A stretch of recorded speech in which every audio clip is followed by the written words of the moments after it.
Said the ancient Greek poet Simonides of Chaos, "Being a man, you cannot tell what might befall when tomorrow comes, nor yet how long one who appears blessed will remain that way. So soon our fortunes change, even the long-winged fly turns around less suddenly." Omicron. We may not know how or when or if our fortunes will change, rise or fade, from the wholeness of our heart to the fullness of our purse, from the vigor of this body and mind to the simple joys of living and loving on this earth.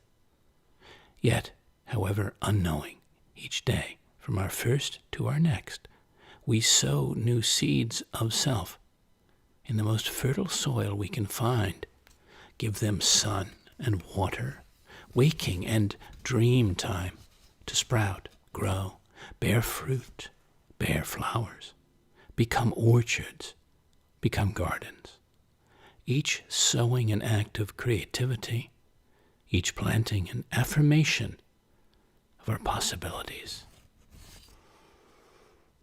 Welcome to the latest floating poetry broadcast, and thank you for leaning in to the 79th show in my ongoing weekly series, coming to you live from the well-favored coast of New England, from the ocean state, Rhode Island. This is your poet and poetorialist Colin Goedecke, a voice for living our days more poetically, more expressively, more soulfully. Last week, we had a free-form celebration of fall, this season of harvest, of clarifying light, feasting, and a contemplation of things autumnal, from facets of our lives and life passages to places of ingathering, transition, and reimagining. This week, we're opening the doors of perception, of fortune, fate, and chance, to inviting and being grateful for any and all good fortune we experience, to making something meaningful out of whatever we each were given or have to work with, to taking wise or intuitively right chances in and across our lives, our deeper dreams and desires, beliefs, and uncertainties. So, let's venture in together through ladles of thoughts, cultural commentary, poetry, inquiry, and discovery, and see what you get to come to. Thought we'd start with a poem of mine. It was written at the year's turning of 2016. It's called Blink. You open your eyes, just born. You're here, newly arrived, wildly, preciously alive, a bright body of energy, feeling, all possibility, a fresh canvas. Blink. You open your eyes, just awake. You're still here, newly arrived, alive decades later, a bigger body of energy, feeling, possibility now, a wondrous work in progress. Blink. Each moment is your moment to enter, open to, be wildly alive in. Bring all your energy, feeling, possibility to, the heart and art of here and nowness. Blink.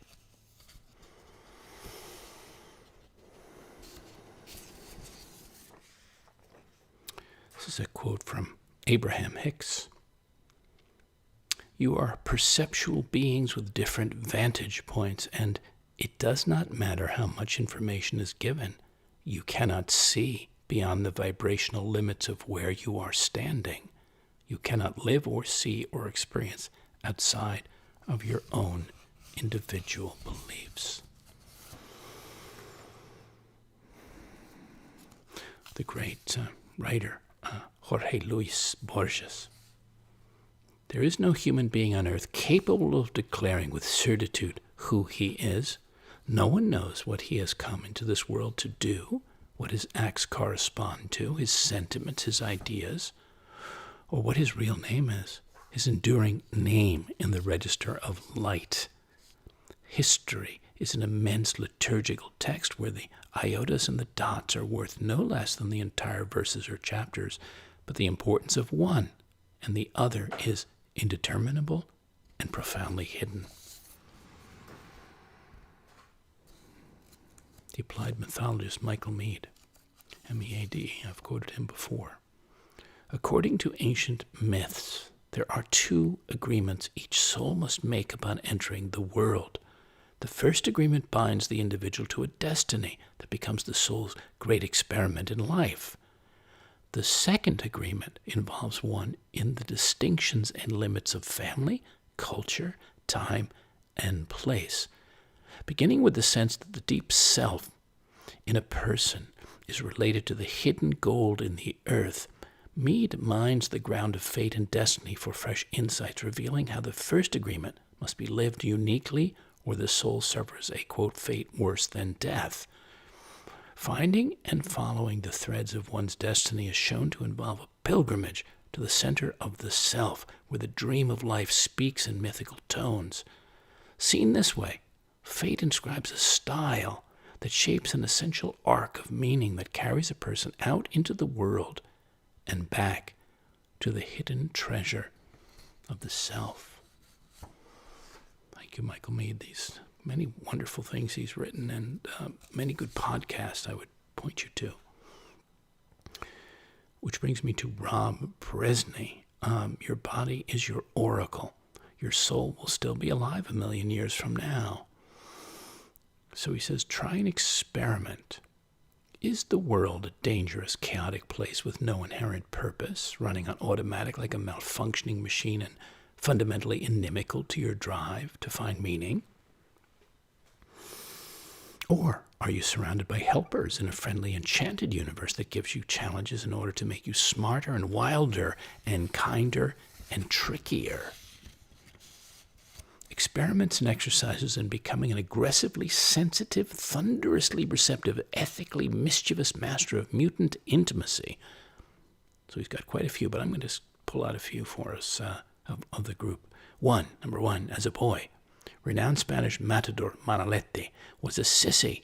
He rarely played outside, preferring to be near his mother as he read books and painted pictures. Psychologist James Hillman explains this by suggesting that the youthful Manolete had already sensed his destiny, intuiting that one day he would be alone in the ring facing down angry 2,000-pound bulls. His childhood behavior was a way of marshaling his strength and shielding him from the enormity of the challenges he would seek out one day. Is it possible that what you have considered a weakness or vulnerability has actually been preparing you to express a signature strength? Number 5, George III was King of England from 1760 to 1820. During the last years of his reign, he gradually became more and more detached from reality, talking to himself for hours on end and addressing trees as if they were people. And just as a subnote, The Madness of King George was a play, a wonderful play actually, and then a movie made based on that, all about this. When he first began losing his mind, his servants and assistants made a conscious decision to help him feel more comfortable by acting eccentric themselves. Their collusion with George's pathology is an extreme example of a situation that all of us are at risk of. Our associates and loved ones may fall into a rhythm of going along with our odd ideas and bad habits, encouraging us to continue doing what we probably shouldn't do. Are your allies refraining from busting you or calling your bluff when they probably should? Bust yourself. Call your own bluff. Number 10. Sometimes we have a strong sense of what our destiny is calling us to do, but we don't feel quite ready or brave enough to answer the call. We need a push, an intervention, a serendipitous stroke, what you might call, quote, fate bait. It's a person or event that awakens our dormant willpower and draws us inexorably toward our necessary destiny. It's a thunderbolt or siren song or stage whisper that gives us a good excuse to go do what we know we should do. do you have any ideas about how to put yourself in the vicinity of your own fate bait? Thank you, Rob Bresney. Here's a poem by Ralph Waldo Emerson. Fate. That you are fair or wise is vain, or strong or rich or generous. You must have also the untaught strain that sheds beauty on the rose. There is a melody born of melody, which melts the world into a sea. Toil could never compass it. Art its height could never hit. It came never out of wit, but a music born. Well may Jove and Juno scorn thy beauty, if it lacks the fire which drives me mad with sweet desire. What boots it? What the soldier's mail, unless he conquer and prevail? What all the goods thy pride which lift, if thou pine for another's gift? Alas, that one is born in blight, victim of perpetual slight. When thou lookest on his face, thy heart saith, Brother, go thy ways. None shall ask thee what thou doest, or care a rush for what thou knowest, or listen when thou repliest, or remember where thou liest, or how thy supper is sodden, and another is born to make the sun forgotten. Surely he carries a talisman under his tongue. Broad are his shoulders, and strong, and his eye is scornful, threatening, and young. I hold it of little matter whether your jewel be of pure water, a rose diamond, or a white, but whether it dazzle me with light. I care not how you are dressed, in the coarsest or in the best, nor whether your name is base or brave, nor for the fashion of your behavior, but whether you charm me. Bid my bread feed and my fire warm me, and dress up nature in your favor. One thing is forever good, that one thing is success, dear to the Eumenides, and to all the heavenly brood, who bides at home nor looks abroad, carries the eagles, and masters the sword. Thank you, Emerson. Jane Hirschfield's poem, like the small hole by the pathside something lives in. Like the small hole by the pathside something lives in me are lives I do not know the names of, nor the fates of, nor the hungers of, or what they eat. They eat of me, of small and blemished apples in low fields, of me whose rocky streams and droughts I do not drink. And in my streets, the narrow ones, unlabeled on the self-map, they follow stairs down music ears can't follow. And in my tongue borrowed by darkness, in hours uncounted by the self-clock, they speak in restless syllables of other losses, other loves. There too have been the hard extinctions, missing birds once feasted on and feasting. There too must be machines, like loud ideas with tungsten bits that grind the day. A few escape, a mercy. They leave behind small holes that something, unweighed by the self-scale, lives in. Thank you, Jane Hirschfield. The French existentialist philosopher Simone de Beauvoir. Chance has a distinct meaning for me.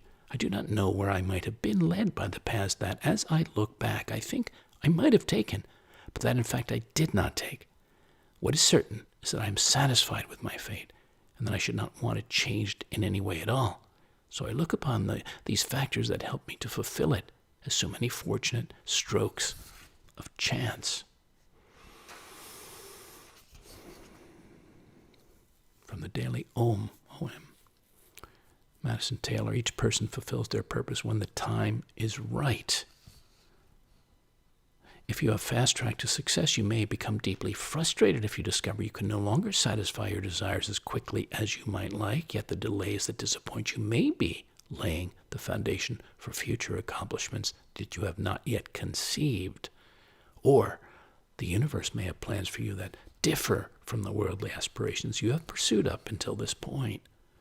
What you deem a postponement of progress may actually represent an auspicious opportunity to prepare for what is yet to come.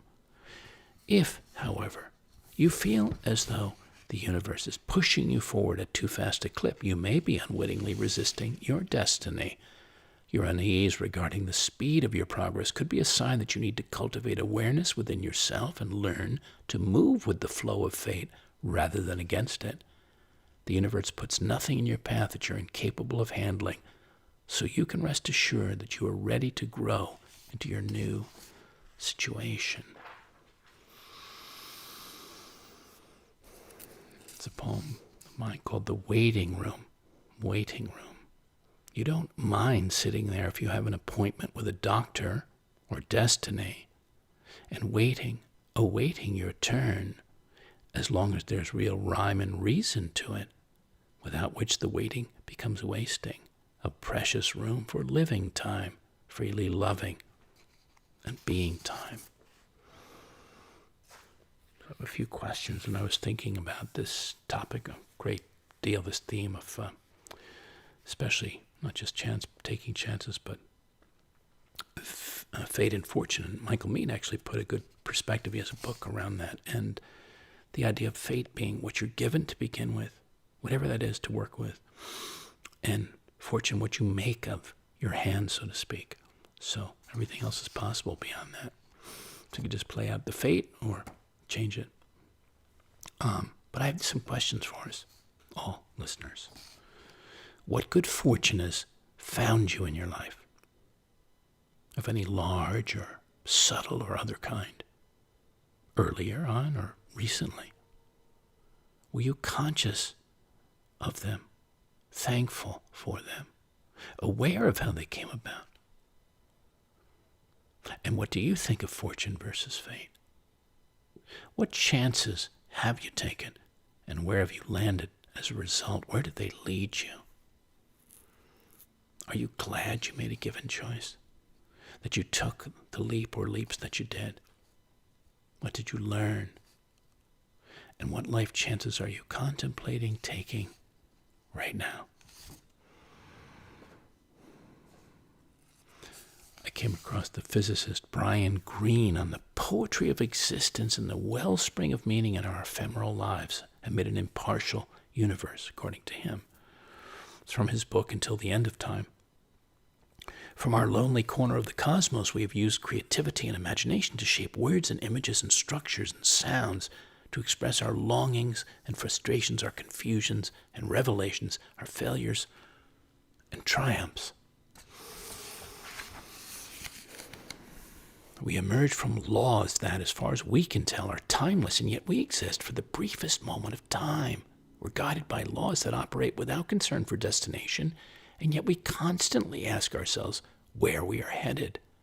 We're shaped by laws that seem not to require an underlying rationale, and yet we persistently seek meaning and purpose. Most of us deal quietly with the need to lift ourselves beyond the everyday. Most of us allow civilization to shield us from the realization that we are part of a world that, when we're gone, will hum along, barely missing a beat. We focus our energy on what we can control. We build community. We participate. We care. We laugh. We cherish. We comfort. We grieve. We love. We celebrate. We consecrate. We regret. We thrill to achievement, sometimes our own, sometimes of those we respect or idolize.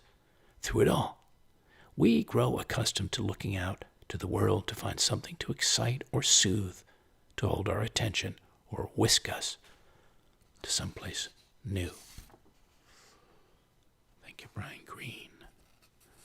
Then sort of out on the edges of things I was thinking about, this brought me to mind of fortune telling and all the folklore, of course, around that and other things. And I went to Wikipedia, which says to us, fortune telling is the practice of predicting information about a person's life. The scope is in principle identical with the practice of divination. The difference is that divination is the term used for predictions considered part of a religious ritual invoking deities or spirits, while the term fortune telling implies a less serious or formal setting, even one of popular culture. Terms for one who claims to see into the future include fortune teller, crystal gazer, spaewife, seer, soothsayer, sibyl, clairvoyant, and prophet. So in the mix of different methods, there's some wonderfully interesting ones. Some you would know, like tarot, and cartomancy, one kind of telling with cards, crystallomancy, reading of a crystal sphere, chiromancy, palmistry, reading of the palms, and there is augury by the flight of birds, bibliomancy. A favorite of mine actually is by books. Is you take a book off a shelf or off a table or wherever it's sitting and just throw it open to whatever the passage, a line, a page, and see if it resonates with you. That's it, just randomly, so to speak. Sometimes there's all sorts of great synchronicities suddenly happen. face reading, feng shui, of course, by Earth and Harmony, geomancy by markings in the ground, sand, or earth. So, have you ever explored any of these? Would you like to? And if you have, what occurred as a result?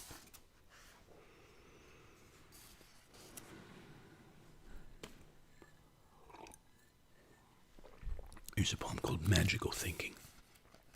Maybe those who dismiss it so self-certainly out of hand would do well to relent and adopt some of it for themselves. Not passively fantastical or wildly unnatural thinking, but real possibility thinking. The lifting belief that things fortuitous, serendipitous, sometimes rather magical, small m, even miraculous can happen. Where fortunes that fall can rise, large corners can be turned, all, however dark or hard, can at times come out well, unempirically, without obvious cause and effect. It takes just one life example, and there are countless, to prove this plausibility, to refute all the unbelievability.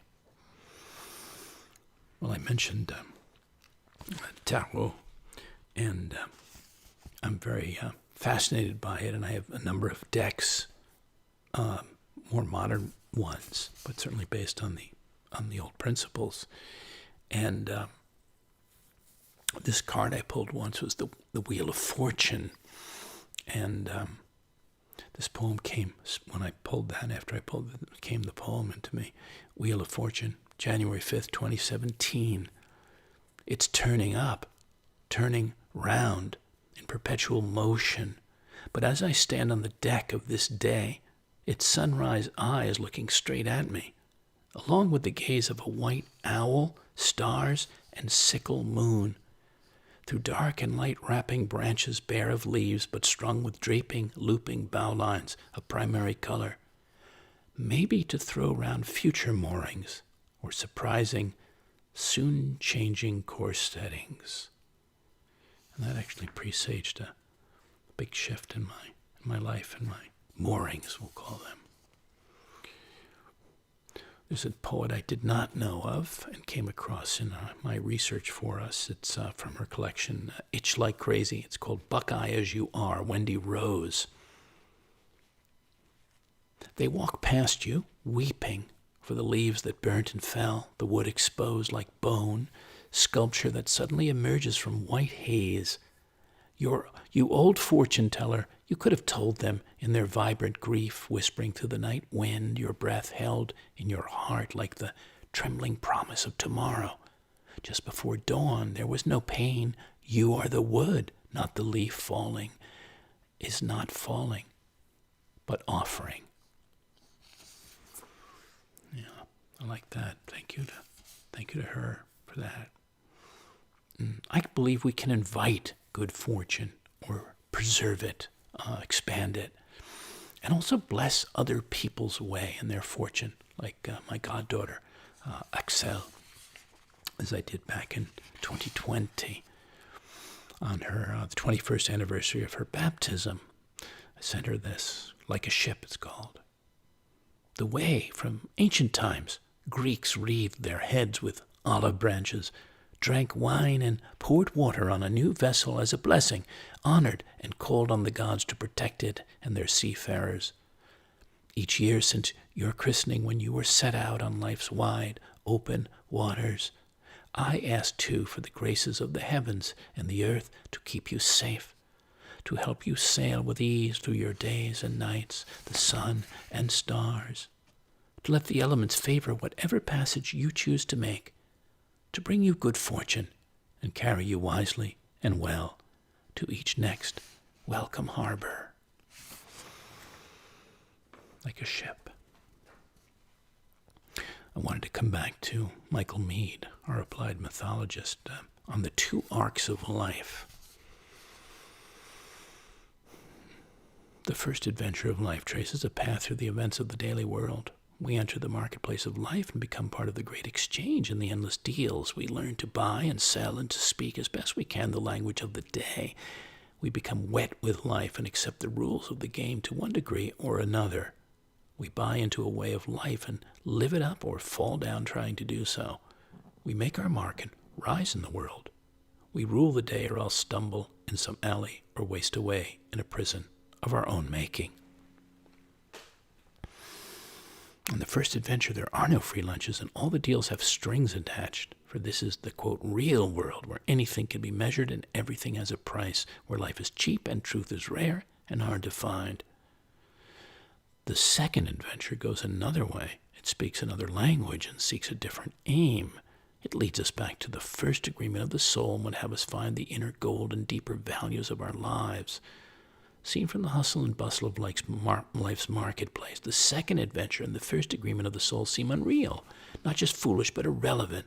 What's the point? Where's the payoff? How can you value what you cannot count or hold in your hand?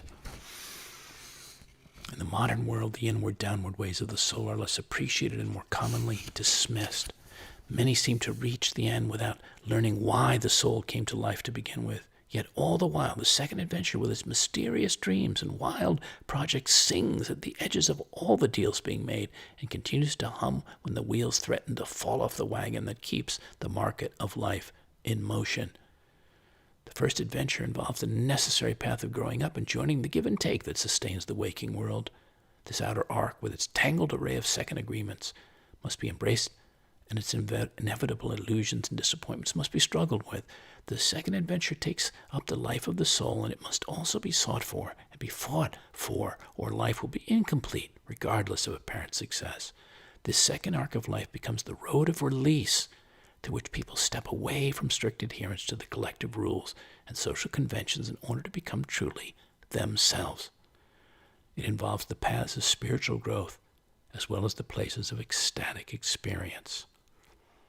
On the second arc of life, the soul leads the way, and the way of the soul involves deeper forms of both sensuality and spirituality. For the soul is connected to both body and spirit and would have us live the full package, become fully incarnate as well as spiritually awakened. The ambit of the soul naturally includes the heights of spirit as well as the depths of love. On the second adventure, we open the doors and windows of the body as well as the soul in order to let eternity back into the world.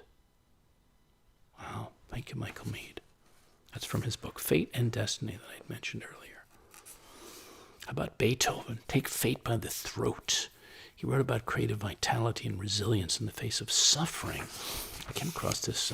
He had written a letter to his boyhood friend, Franz Wegler, who was a medical student at the time, and he was carried away on some new love. And he said this, "Oh, if I were rid of this affliction, I could embrace the world. I feel that my youth is just beginning, and have I not always been ill? My physical strength has for a short time past been steadily growing more than ever, and also my mental powers. Day by day I'm approaching the goal which I apprehend but cannot describe. It is only in this that your Beethoven can live. Tell me nothing of rest. I know none but sleep, and woe is me that I must give up more to it than usual. Grant me but half freedom from my affliction, and then, as a complete ripe man, I shall return to you and renew the old feelings of friendship.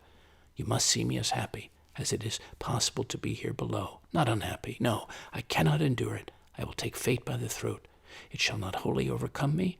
Oh, it is so beautiful to live 1,000 times. I feel that I am not made for a quiet life." So even our man Beethoven, think about that, and some of the other greats, and what they went through in their quests, in their soul seekings, in their arcs. I came across a book, sort of on a more practical side, I guess we would say. The editor, Jocelyn Glean, Behance 99U, put this book together about maximize your potential, take bold risks, and build an incredible career. I said, I wonder what they have to say here to people. Lucky people take advantage of chance occurrences that come their way.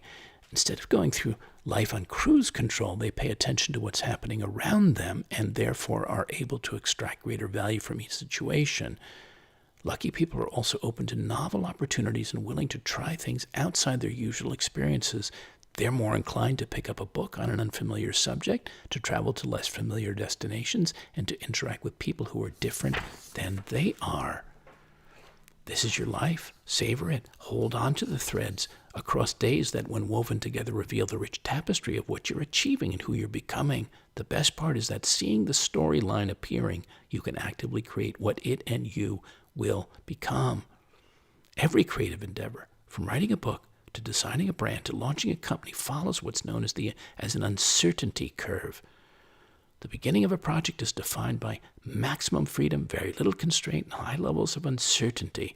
Everything's possible. Options, paths, ideas, variations, and directions are all on the table. At the same time, nobody knows exactly what the final output or outcome will be, and at times, even whether it will be, which is exactly the way it should be. All creators need to be able to live in the shade of the big questions long enough for truly revolutionary ideas and insights to emerge. They need to stay and act in that place relentlessly through the first, most obvious wave of ideas. I thought that was interesting. I hope you found that interesting. Chew on that. The writer Anais Nin from 1949. When we totally accept a pattern not made by us, not truly our own, we wither and die. People's conventional structure is often a facade. Under the most rigid conventionality, there's often an individual, a human being with original thoughts or inventive fantasy, which he does not dare expose for fear of ridicule, and this is what the writer and artist are willing to do for us. They are guides and map makers to greater sincerity. They're useful, in fact, indispensable to the community. They keep before our eyes the variations which make human beings so interesting. The men who built America were the genuine physical adventurers in a physical world. This world once built, we need adventurers in the realm of art and science. If we suppress the adventure of the spirit, we will have the anarchist and the rebel who will burst out from too narrow confines in the form of violence and crime. Thank you. Anais Nin.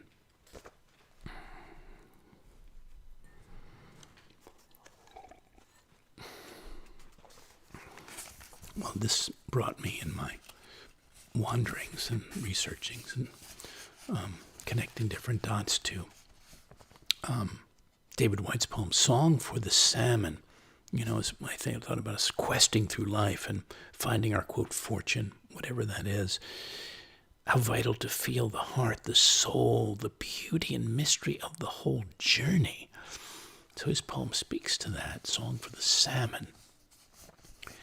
For too many days now, I have not written of the sea, nor the rivers, nor the shifting currents we find between the islands. For too many nights now I have not imagined the salmon threading the dark streams of reflected stars, nor have I dreamt of his longing, nor the lithe swing of his tail toward dawn. I have not given myself to the depth to which he goes, to the cargoes of crystal water cold with salt, nor the enormous plains of ocean swaying beneath the moon. I have not felt the lifted arms of the ocean opening its white hands on the seashore, nor the salted wind, whole and healthy, filling the chest with living air. I have not heard those waves fallen out of heaven onto earth, nor the tumult of sound and the satisfaction of 1,000 miles of ocean giving up its strength on the sand. But now I have spoken of that great sea. The ocean of longing shifts through me. The blessed inner star of navigation moves in the dark sky above, and I am ready, like the young salmon, to leave his river, blessed with hunger for a great journey on the drawing tide. Thank you, David Whyte, for that Song for the Salmon. Maybe one dimension I thought of good fortune is finding and feeling joy. Joy in full expression, embracing our flow, our endless possibilities. I came across this another poet new to me, Tim Nolan, from 2008. The sound of it is the collection. It's called Picasso. How can we believe he did it every day for all those years? We remember how the musicians gathered for him, and the prostitutes arranged themselves the way he wanted, and even the helmeted monkeys with their little toy car Cerebella posed, and the fish on the plate remained after he ate the fish, bones. What do we do with this life except announce joy, joy, joy, from the lead to the oil to the stretch of bright canvas, stretched to the end of it all. Thank you, Tim Nolan. This poem, Picasso. But Eamon Grennan, the Irish poet, thought this was marvelous. The cave painters, holding only a handful of rushlight, they pressed deeper into the dark at a crouch until the great rock chamber flowered around them, and they stood in an enormous womb of flickering light and dark light, a place to make a start. Raised hands cast flapping shadows over the sleeker shapes of radiance. They've left the world of weather and panic behind them and gone on in, drawing the dark in their wake, pushing as one pulse to the core of stone. The pigments mixed in big shells are crushed ore, petals and pollens, berries, and the binding juices oozed out of chosen barks. The beasts begin to take shape from hands and feather tufts soaked in ochre, manganese, madder, mallow white. Stroking the live rock, letting slopes and contours mold those forms from chance, coaxing rigid dips and folds and bulges to lend themselves to necks, bellies, swelling haunches, a forehead or a twist of horn, tails, and manes curling to a crazy gallop. Intent and human, they attach the mineral, vegetable, animal realms to themselves, inscribing the one unbroken line everything depends on, from that impenetrable center to the outer intangibles of light and air, even the speed of the horse, the bison's fear, the arc of gentleness that this big-bellied cow arches over its spindling calf, or the lancing dance of death that bristles out of the buck's struck flank. On this one line they leave a beak-headed human figure of sticks and one small, chalky human hand. We'll never know if they worked in silence like people praying, the way our monks illuminated their own dark ages in cross-hatched rocky cloisters, where they contrived a binding labyrinth of lit affinities to spell out in nature's lace and fable their mindful, blinding sixth sense of a god of shadows, or whether, like birds tracing their great bloodlines over the globe, they kept a constant gossip up of praise, encouragement, complaint. It doesn't matter. We know they went with guttering rushlight into the dark, came to terms with the given world, must have had, as their hands moved steadily by spider light, one desire we'd recognize. They would, before going on beyond this border zone, this nowhere that is now here, leave something upright and bright behind them in the dark. Beautiful. Thank you, Eamon Grennan. Here's a poem called Your Canvas, one of mine, which began with the underpainting, the verdaccio of your birth, pure promise flowing onto the surface. Then 240 seasons of brushstroking, learning, loving, child and friend-making gestures, conjures, decades playing and layering with your light and shadow, much mixing of pigments, of color, possibility, serendipity, and the infinite, sometimes brilliant, sometimes dissonant choices and chances taken, all to bring you to this artful point, this place of singular expression, which and from where you will paint exuberantly on.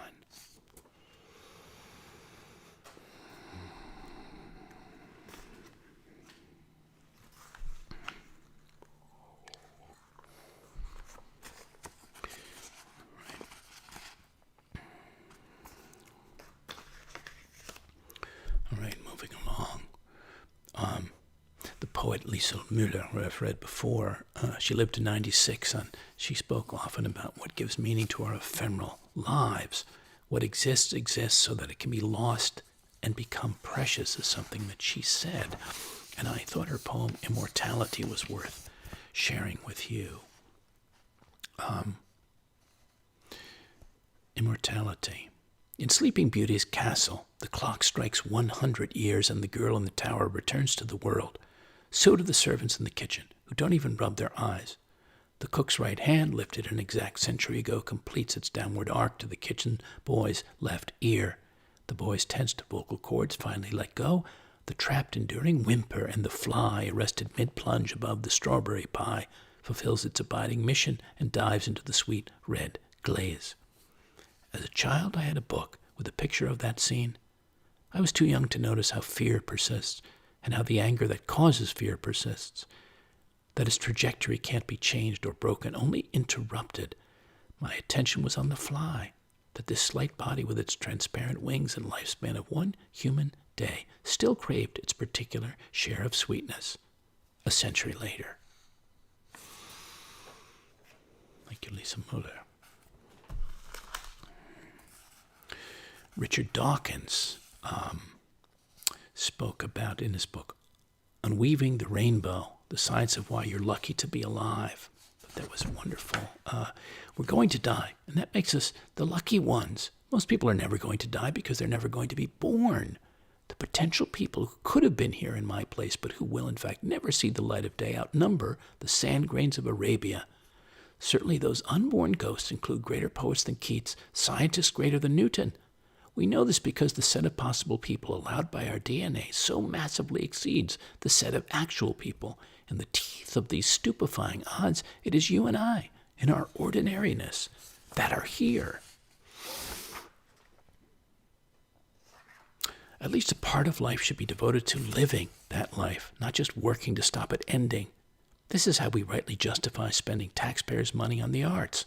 It's one of the justifications properly offered for conserving rare species in beautiful buildings. It's how we answer those barbarians who think that wild elephants in historic houses should be preserved only if they, quote, pay their way. And science is the same. Of course science pays its way. Of course it is useful. But that is not all it is.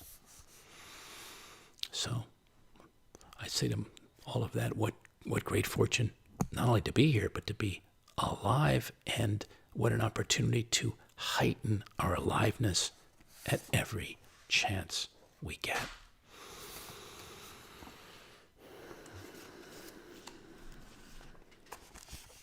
Carl Sandburg has this poem. From the people, yes. Lincoln? He was a mystery in smoke and flags, saying yes to the smoke, yes to the flags. Yes to the paradoxes of democracy. Yes to the hopes of government, of the people, by the people, for the people. No to debauchery of the public mind. No to personal malice nursed and fed. Yes to the Constitution when a help. No to the Constitution when a hindrance. Yes to man as a struggler amid illusions, each man fated to answer for himself. Which of the faiths and illusions of mankind must I choose for my own sustaining light to bring me beyond the present wilderness? Lincoln? Was he a poet? Did he write verses? Quote, I have not willingly planted a thorn in any man's bosom. I shall do nothing through malice. What I deal with is too vast for malice. Death was in the air. So was birth. Thank you, Carl Sandburg. I thought we ought to speak of the good fortune of friendship, which we spoke a little bit about earlier, and love. And here's John O'Donohue from Anamkara, a book of Celtic wisdom on love as ancient recognition. Real friendship or love is not manufactured or achieved by an act of will or intention. Friendship is always an act of recognition. This metaphor can be grounded in the clay nature of the human body. When you find the person you love, an act of ancient recognition brings you together. It's as if millions of years before the silence of nature broke, your lover's clay and your clay lay side by side. Then, in the turning of the seasons, your one clay divided and separated. You began to rise as distinct clay forms, each housing a different individuality and destiny. Without even knowing it, your secret memory mourned your loss of each other. While your clay selves wandered for thousands of years through the universe, your longing for each other never faded. This metaphor helps to explain how in the moment of friendship, two souls suddenly recognize each other. There is an awakening between you, a sense of ancient knowing. Love opens the door of ancient recognition. You enter, you come home to each other at last. Thank you, John O'Donohue. E.E. Cummings, I carry your heart with me. I carry it in. I carry your heart with me. I carry it in my heart. I am never without it. Anywhere I go, you go, my dear. And whatever is done by only me is your doing, my darling. I fear no fate. For you are my fate, my sweet. I want no world, for beautiful you are my world, my true. And it's you are whatever a moon has always meant, and whatever a sun will always sing is you. Here is the deepest secret nobody knows. Here is the root of the root, and the bud of the bud, and the sky of the sky, of a tree called life, which grows higher than soul can hope or mind can hide. And this is the wonder that's keeping the stars apart. I carry your heart. I carry it in my heart. Thank you, E. Cummings. So, life choices, whether out of love or friendship or others that we make, and those not made. This poem is called In the Wee Hours of the Heart, in the quiet, wandering dark, where unbidden feelings arise, unhidden feelings float, are freely felt, where you ponder the life choices you made, the possibilities you unmade, the chances you might have taken, the dances you left undanced, the dance partner who once held out an open hand, an open heart, a whole future to you.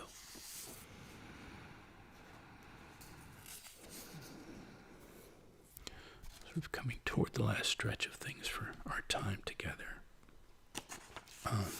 Let's see if I have time to share this with you. This is poet Mark Doty speaks of the paradox of desire and the courage to love against the certitude of loss. Begin with the body, water, vapor, air. You're the shore on which an ocean of air is constantly breaking in waves of breath. Inside and outside of lungs, permeable boundary of skin, eyes, ears, nose, holes in the body for substance passing in and out. No stable and fixed entity that is you, but a moving set of points through which pass water, air, light, food, parts of the bodies of others, their breath, tongues, genitals, hands. The world enters us and departs, just as language and image and idea are imprinted upon our consciousness, considered, forgotten, passed on, released.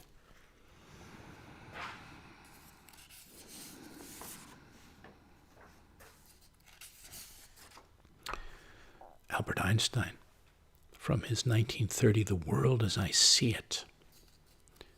How strange is the lot of us mortals. Each of us is here for a brief sojourn. For what purpose he knows not, though he sometimes thinks he senses it. But without deeper reflection, one knows from daily life that one exists for other people. First of all, for those upon whose smiles and well-being our own happiness is wholly dependent. And then for the many unknown to us, to whose destinies we are bound by the ties of sympathy. 100 times every day I remind myself that my inner and outer life are based on the labors of other men, living and dead, and that I must exert myself in order to give in the same measure as I have received and am still receiving. Yes, so there's so many who assist us on our way, on our creating our fortunes, aren't there? I so often as I can give thanks to all of them, often daily. Those in the past and those in the present. I liked what physicist Sean Carroll had to say about the human search for meaning. Human beings are not blank slates at birth, and our slates become increasingly rich and multidimensional as we grow and learn. We are bubbling cauldrons of preferences, wants, sentiments, aspirations, likes, feelings, attitudes, predilections, values, and devotions.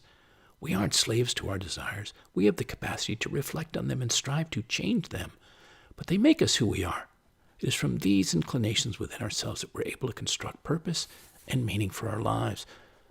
All lives are different, and some face hardships that others will never know.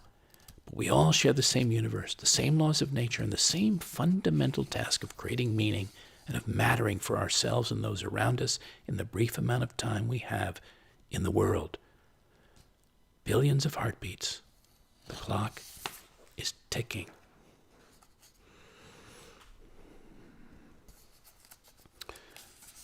Hermann Hesse.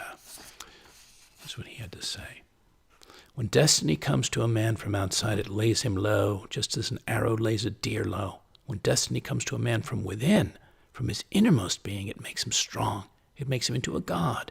A man who has recognized his destiny never tries to change it. The endeavor to change it is a childish pursuit that makes men quarrel and kill one another. All sorrow, poison, and death are alien imposed destiny. But every true act, everything that is good and joyful and fruitful on earth, is lived destiny. Destiny that has become self. Marcus Aurelius. Be like a headland. The waves beat against it continuously, but it stands fast, and around it the boiling water dies down. Quote, it's my rotten luck that this has happened to me. On the contrary, it's my good luck that although this has happened to me, I still feel no distress, since I am unbruised by the present and unconcerned about the future.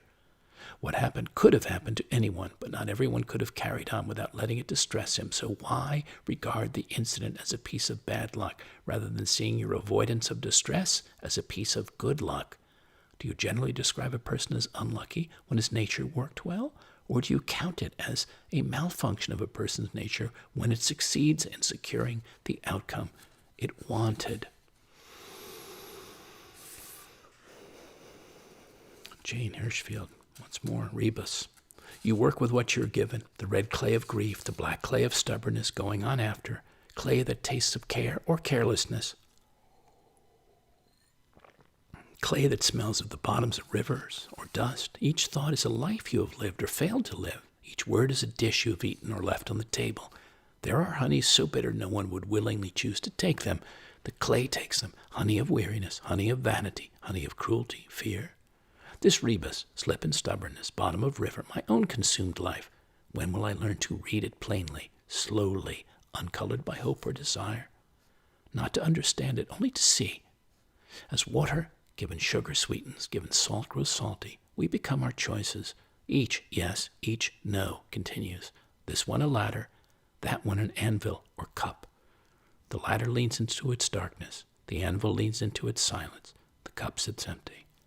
How can I enter this question the clay has asked? The shape of your life, one of mine. You shape it as much as you humanly can, then it in turn shapes you as much as it so wisely and serendipitously does, hasn't finished doing. Carves, fires, etches, and models you, sometimes throws you, as much as you need to bring your gifts to light to self and the world, the ones like fingerprints that belong to you alone, the ones that touch senses, minds, spirits, sparks them, even changes or greatly rearranges them. Rare gifts ones would miss, and you, the animate, deeply resonant being around them, if they and you were gone or never chanced to appear. What constant do we have, regardless of our life fortunes? Our spirits is the constant. The stay of life to the last. However many pages fly off the calendar, experiences of place, peace, perspective, change, aspects of the body may digress. What a gift to greatly savor. What a miracle to forever honor. Oliver Sacks spoke about destiny and the redemptive radiance of a life fully lived. It is the fate, the genetic and neural fate of every human being to be a unique individual, to find his own path, to live his own life, to die his own death. I cannot pretend I am without fear, but my predominant feeling is one of gratitude. I've loved and been loved. I've been given much, and I have given something in return. I have read and traveled and thought and written. I have had an intercourse with the world, the special intercourse of writers and readers. Above all, I have been a sentient being, a thinking animal on this beautiful planet, and that in itself has been an enormous privilege, an adventure. Thank you, Oliver Sacks. And last for now, our Odysseys. No fingerprints of any two Odysseus alike. Each of us with our own epic to live and tell, our own Ithacas to seek, to journey to, our own wanderings and concealments, friendships and testings, omens, demons, passions, questions to contend with along the wild, unknown way. Touched at times by the graces, sometimes caprices, of greater and lesser gods, of the singular lands and seas we wind up traveling, traversing. all the joyful and painful passages, encounters, vantages, offering each of us one-of-a-kind chances and choices, egoic to heroic, to see, to take, to make. At every turn,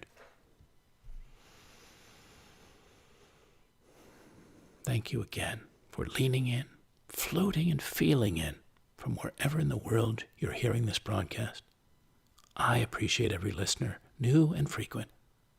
My poetosphere is here to bring forth whatever I can to nourish spirits, uplift hearts, and heighten awareness and spark greater aliveness.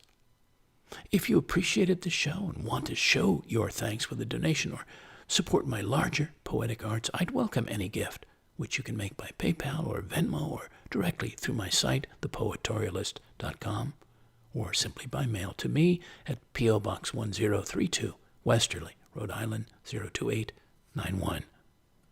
Patrons desiring to host me on part of their own or another property as a working poet in residence over the winter or spring ahead or beyond to bring forth new poetic art and dedicate it to them, please reach out to exchange thoughts. I also and always welcome fellow artists to collaborate with on projects musical to theatrical and those seeking a poetic voice for a production. You can hear all my broadcasts online on YouTube as replays, and soon all past and new shows fully on Spotify, Overcast, Apple, and Google Podcasts, and Anchor.fm, wherever you wish to listen, as I post them out to these other places. Meanwhile, I hope you lean in again next week, or soon again.